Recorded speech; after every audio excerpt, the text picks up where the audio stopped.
Nicolas Benadi est un jeune homme de 20 ans originaire de Marseille. Passionné de bois et de tennis de table, il mélange ses hobbies pour créer des raquettes pour son plus grand bonheur. Depuis l'âge de 12 ans, Nicolas se documente et effectue ses recherches sur les bois de tennis de table. Interview avec un futur créateur d'entreprise. Alors Nicolas, bonjour. Bonjour. Est-ce que tu peux te présenter ? Alors, je m'appelle Nicolas Benadi, j'ai 20 ans et ça fait à peu près 7-8 ans que je joue au tennis de table. Et actuellement, je crée des bois de tennis de table. D'où vient cette idée de créer des bois de tennis de table ? Alors, depuis que j'ai à peu près 12 ans, donc depuis que j'ai commencé le tennis de table, j'ai commencé à m'intéresser un peu aux équipements. Donc, j'ai vu que c'était pas comme à Decathlon, des raquettes préfabriquées. Et que donc il fallait acheter un bois, ce qu'on appelle un bois de tennis de table, donc la palette, et à côté acheter ses propres vêtements comme qu'on collait. Et comme j'ai toujours aimé le travail du bois, je me suis dit que ça serait peut-être intéressant un jour de créer le mien, mon propre bois avec lequel je pourrais jouer. Et cette idée, du coup, elle a germé dans ma tête. Et dès qu'on a pu donc déménager, j'ai pu commencer à créer mon atelier et fabriquer ma propre raquette. Ça a provoqué de l'engouement. Et du coup, beaucoup de personnes suivent ce que je fais et moi, du coup, ça me pousse à continuer et ça m'a poussé donc en être là où je suis aujourd'hui et donc à bientôt créer ma marque de tennis de table. C'est le tennis de table qui t'a fait aimer le bois ? Le tennis de table qui m'a fait aimer le bois, comment dire, ça m'a permis de l'aimer encore plus. Donc j'ai toujours aimé ça depuis que je suis petit. Donc mon grand-père était artisan. Dans ma famille, on travaille beaucoup, on est assez manuel. Et j'ai toujours été attiré par le bois, le matériau. Après, le fait d'avoir créé ma première raquette et de voir tout cet engouement, du coup, ça m'a encore plus donné envie de continuer sur cette voie-là. Et c'est passé devant mes études qui étaient donc l'immobilier. Tu t'intéresses au bois. Maintenant, comment on y vient à fabriquer des bois ? Quand on parle d'essence, comment on fait pour s'y intéresser, apprendre, comprendre ? Question assez complexe. Étant donné que je fais ça depuis que j'ai 12 ans, donc ça fait 8 ans que je fais des recherches, donc que j'essaie un peu de grappiller des idées, des informations sur tous les sites possibles et imaginables, des sites donc, de tennis de table comme des sites sur les essences de bois. Donc au départ, j'ai voulu comprendre comment était composé mon premier bois. Donc j'ai cherché des sites, notamment un site bien particulier qui répertorie les différentes essences de nos bois de tennis de table. À partir de là, j'ai vu les noms de ces essences, je suis allé faire des recherches sur Internet. Et à partir de là, donc j'ai regardé la densité, la masse volumique, la flexion, la torsion et autres informations. Je vais arrêter là parce que sinon je pourrais parler des heures et voilà. Donc ça fait 8 ans que je fais ces recherches et à force, voilà, c'est la passion qui m'a poussé à faire autant de recherches et à me lancer. Voilà. Un bois, quand il est bon, c'est un mélange d'essences, c'est des essences vraiment particulières. C'est quoi ? Qu'est-ce qui fait un bon bois de tennis de table ? Encore une fois, une question assez compliquée car il n'y a pas vraiment de bon bois de tennis de table. Il y a un bon bois pour tel ou tel joueur, pour chaque joueur. Et c'est pas par exemple comme un produit du quotidien, comme un téléphone qui va être bon pour un ensemble de personnes. Il y a des milliers de bois et chacun est différent et ira plus ou moins bien en fonction de tel joueur, en fonction de son type de jeu, de ses attentes. Et donc c'est pour ça que moi, ce que je fais pour l'instant, c'est que je fais des bois comme on appelle custom, donc customisés, en fonction du type de jeu de la personne.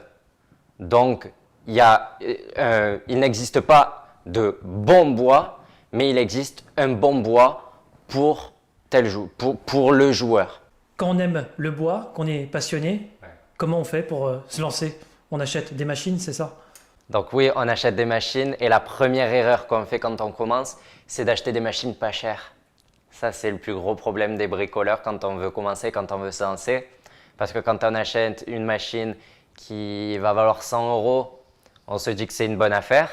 Finalement, au bout de 1 mois ou 2, on est obligé de se faire rembourser ou essayer de la revendre pour finalement passer à une meilleure machine qui vaut peut-être 100-200 euros de plus, mais qui peut nous durer 5, 6, 7 ans, voire 10 ans, qui sont plus précises. Et donc oui, il faut s'équiper. Ce n'est pas donné à tout le monde, il faut vraiment le vouloir. Je pars quand même dans le vide parce que je ne suis pas sûr que ça marche, mais le fait d'être passionné, même si un jour j'arrive pas à en faire mon métier, que j'arrive pas à en vivre, ces machines me serviront toujours parce que je ferai ça en passe-temps. Donc oui, il faut s'équiper, il faut des machines. Il ne faut pas lésiner sur les moyens, malheureusement, il faut y mettre le budget et ce n'est pas donné à tout le monde. On est passionné, on veut en faire son métier, on va devoir créer une société. C'est ça? Quelles sont les démarches que tu as entreprises? Alors tout d'abord, avant d'entamer toutes ces démarches, il faut avoir vraiment les idées claires, un projet bien en tête, bien précis, avoir toutes les idées, savoir dans quoi on se lance. Donc il faut en premier avoir un atelier bien aménagé, il faut être prêt. Il faut être prêt, on ne peut pas se lancer comme ça dans l'inconnu. Surtout que le monde du tennis de table, donc la création de boîtes de tennis de table, c'est quand même une niche. Donc, il n'y a pas énormément de demandes. Donc, il faut vraiment savoir dans quoi on se lance, où on va, qui cibler. Ce n'est pas comme quand on crée un produit comme une télé ou autre pour un grand panel. Pour vraiment beaucoup de personnes. Donc, il faut vraiment avoir les idées claires, savoir où on va. Après, donc, on va aller se renseigner à la Chambre des métiers, ce que je suis en train de faire. Donc, on prend rendez-vous en premier avec un conseiller. On assiste donc à une réunion qui dure à peu près 2 heures, dans laquelle donc, on va nous expliquer toutes les différentes démarches à faire. Quel statut choisir, plutôt auto-entrepreneur, entreprise individuelle, se mettre faire une société, créer une société. Donc voilà, on nous explique les différents statuts. Ensuite, on nous met en relation peut-être avec d'autres entreprises qui pourront ensuite nous aider, par exemple à créer des flyers, nous mettre en relation avec un comptable. Donc vraiment, la première chose à faire, c'est aller voir la Chambre des métiers qui, eux, seront vraiment nous guider, nous conseiller. Comment on fait pour gagner sa vie avec du travail artisanal? Alors, c'est compliqué de répondre à cette question parce que du coup, pour l'instant, je ne me suis pas encore lancé. Donc, je verrai bien. Je pourrais répondre à cette question d'ici quelques mois, j'espère. En artisanal, je ne sais pas si j'y arriverai. Donc, tout faire moi-même avec les machines que je t'ai énoncées tout à l'heure, je ne sais pas si j'y arriverai. Donc peut-être d'ici quelques temps, passer sur de la découpe à la fraiseuse numérique. Par contre, ce qu'il ne faut pas oublier, c'est que ce n'est pas parce qu'on a une fraiseuse numérique qu'on n'est plus artisan. Parce que si on garde ce terme d'artisan, alors il faut tout faire à la main. Il faut le faire avec une scie manuelle, il faut tout faire au rabot, alors que maintenant, ce qu'on appelle un artisan, quand on désigne un artisan, c'est quelqu'un qui va travailler avec des machines actuelles, qui va travailler donc avec une scie sur table, une scie à ruban, une défonceuse. Pourquoi l'artisan moderne ne travaillerait pas avec une fraiseuse numérique? Je pense qu'il faut s'adapter à l'époque et c'est pas parce que j'utilise donc des machines, sur lesquelles je vais rentrer des modèles 3D, des machines qui n'auront pas besoin de moi, que la qualité n'y sera pas. Je crée ma propre colle, donc comme faisaient les ébénistes il y a 100, 200, 300 ans, donc de la colle à l'os, ce qu'on appelle de la colle à l'os et de la colle de nerf. Je crée mon propre vernis, pareil, comme faisaient les ébénistes il y a 50, 60, 200 ans. Donc tout ça, je continuerai de le faire. Ça sera juste la découpe qui sera faite par des machines, qui sera faite automatiquement. Je continuerai tout de même de vérifier donc la qualité des essences, la qualité de mon bois. C'est moi qui usinerai à chaque fois mes manches, qui recevrai de grands plateaux de bois pour les découper. Donc tout le travail y sera. L'artisan sera toujours là pour vérifier ce que feront les machines. Merci Nicolas.